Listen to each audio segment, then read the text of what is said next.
enjambées et des gestes amples. J'aurais dû écouter la vendeuse et opter pour le modèle Empire, dont la taille haute et la jupe évasée correspondent plus à mon tempérament.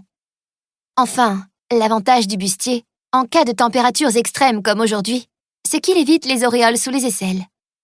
J'éternue de plus belle, sensible également au parfum entêtant de toutes les fleurs réunies dans cette pièce. Elles survivent, en attendant de pouvoir réintégrer les dames Jeanne, disposées avec art sur les tables et l'arceau, où seront échangés les vœux. Je considère chaque brassée avec circonspection. Il semble que mon petit traitement à coups de brumisateur et séjour dans la chambre du Nord ait fonctionné. Les pétales se sont ressaisis, les couleurs ravivées. Nous allons pouvoir décorer les nappes avant de partir à la mairie. Si je piquais une fleur d'un des bouquets, entortillée avec un brin de gypsophile et 2 ou 3 feuilles sur une épingle à nourrice, elle fera l'affaire. Tout le monde n'y verra que du feu. Tout le monde, excepté le marié. Quand je pense que ce maniaque de la mode a fait tailler son costume sur mesure avec une couture élastiquée à la milanaise spécialement conçue pour retenir les boutonnières florales. Il va me trucider si je ne retrouve pas rapidement cet œillet vert et rouge. Je le concède, l'idée est saugrenue. Faire la décoration avec ces couleurs rappelle plus l'ambiance de Noël que celle d'un mariage de septembre. Mais là encore, j'étais tellement contente d'éviter le rose bonbon ou le bleu insignifiant que j'ai dit oui à tous les caprices de l'heureux élu. Le voilà qui passe justement la tête par la porte. Il a un petit air inquiet, mais son expression me fait fondre, comme d'habitude.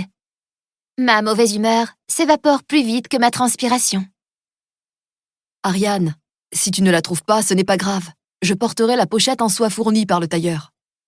Sa gentillesse me fait fondre aussi, la plupart du temps. Mais à présent, elle m'énerve. Je préfère quand il est sarcastique. Il n'est pas question que ce mariage tant contesté soit au rabais. Mon organisation ne sera pas remise en doute par toute la famille qui m'attend au tournant, après toutes mes nouvelles résolutions. Je veux que cette fête soit un succès sans conteste. Je veux le meilleur et je veux couper la chic aux incrédules. Ariane, la maladroite, n'a pas dit son dernier mot. La cadette qui ratait tout dans la vie, l'étourdie qui ne menait jamais ses projets à bout, va leur en mettre plein la vue. Ce mariage sera parfait, ou il ne sera pas. Je l'ai trouvée! La voilà! Je m'écrie en plongeant derrière un guéridon où la fleur facétieuse a décidé de se loger entre 2 lames de parquet. Le meuble tangue dangereusement. Je rattrape in extremis le nécessaire de toilette en faïence qui date du 19e siècle. J'arbore un sourire déjà triomphant en brandissant le broc et la vasque aux décorations surannées, quand tout à coup, un craquement sinistre arrête mon élan. Je me fige, mais trop tard.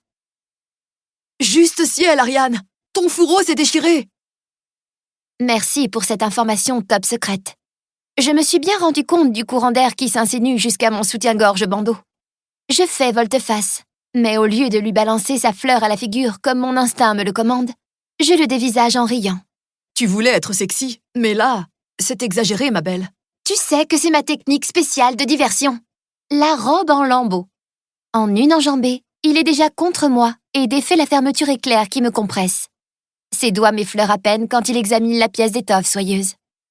Les dégâts ne sont pas irréparables. Si on arrive à mettre la main sur la boîte à couture de ta grand-mère dans ce capharnaüm, je peux t'arranger ça en 2 temps 3 mouvements. Je le regarde intensément et je pose ma paume sur sa joue.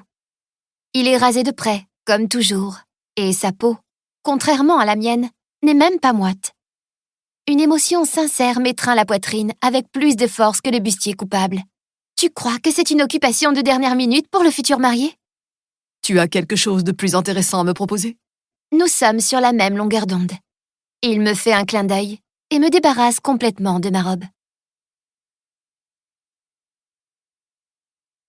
1 an plus tôt. Escalade. Quand j'arrive au point de rendez-vous en retard de seulement 15 minutes, je sens leur regard réprobateur, mais encore poli. Je ne dépasse jamais ce laps de temps de sécurité sous peine d'être privé de pourboire. Le petit groupe disparate se tient sous les colonnes, à l'abri des rayons déjà brûlants malgré l'heure matinale. En tout cas, de mon point de vue de marmotte, cet horaire est à peine tolérable. Il est 10h15. D'ailleurs, si je suis en retard, c'est que je me suis levée à 10h justement. J'ai la chance d'habiter tout près du syndicat d'initiative. Ce n'est pas forcément une bonne chose, d'après le président de l'association qui m'emploie en freelance, car je crois toujours que j'ai de la marge. Pour continuer à écouter ce livre audio gratuitement, cliquez sur le lien dans la description et vous pourrez l'écouter en entier sans frais grâce à l'essai de 30 jours d'Audible.